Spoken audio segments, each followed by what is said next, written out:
Hello there, it's me again. This time around, giving you your construction news details and the headlines. What we will look at this evening is government launching infrastructure plan for resettlements.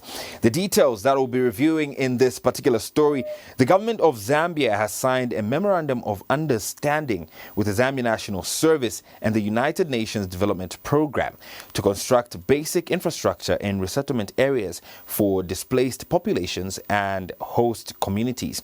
Permanent Secretary for the Resettlement Division, Mavis Nkomesha, confirmed the initiative is backed by the Japan International Cooperation Agency with a funding value of 30 million kwacha. The project spans 3 years, 2025 to 2027, and will target the Mayukwa Resettlement Scheme in Kaoma and Meheba Scheme in Kalumbila, set to benefit over 42,000 people. UNDP Country Representative James Wakiaga reaffirmed the agency's commitment to promoting sustainable and inclusive development in the target communities. ZNS Chief of Land Development Branch, Brigadier General Jeffan Mukanda, assured stakeholders of ZNS's readiness to mobilize and deliver quality infrastructure works.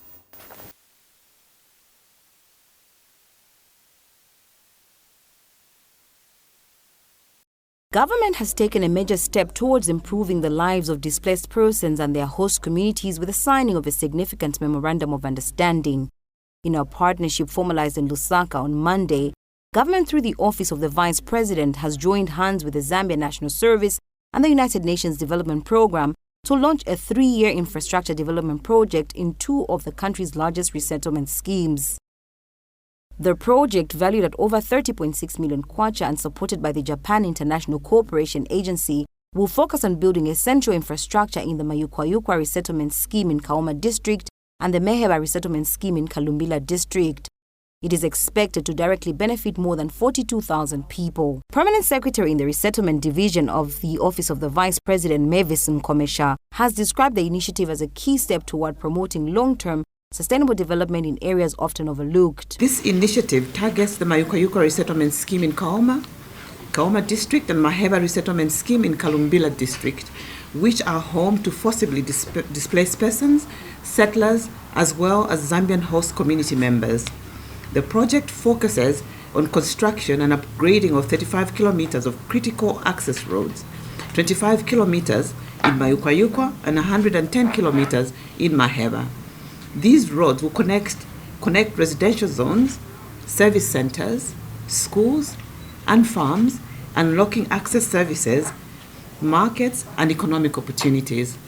Echoing this vision, UNDP Country Representative James Wakiaga has reaffirmed the agency's commitment to building resilience and improving living conditions for displaced populations and the communities that host them. As part of highlighting the project and its impact, I would like to inform that the development of basic infrastructure in settlements for displaced persons and host communities, this is a 3-year project that is running from 2025 to 2027, and it will target over 42,000 people, both displaced and host communities, within and around Meheba and Mayukwa resettlement schemes. Meanwhile, the Zambia National Service has expressed its readiness to hit the ground running.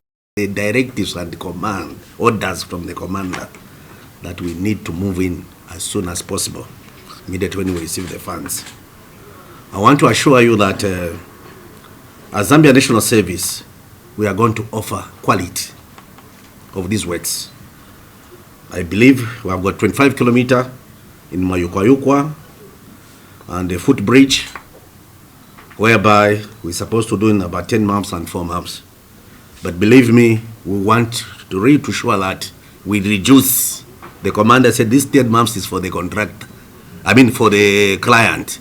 But for Zambia National Service, we have to reduce, because this equipment, it's needed across the country. We can't be staying in one area. As you are aware that this contract, if it was given to private contractors, it was going to be more expensive. But our prices for Zambia National Service, it's very fair. This development forms part of the country's broader efforts to integrate displaced persons into national development plans ensuring no one is left behind as the country moves forward. Rachel Mumba for Diamond News.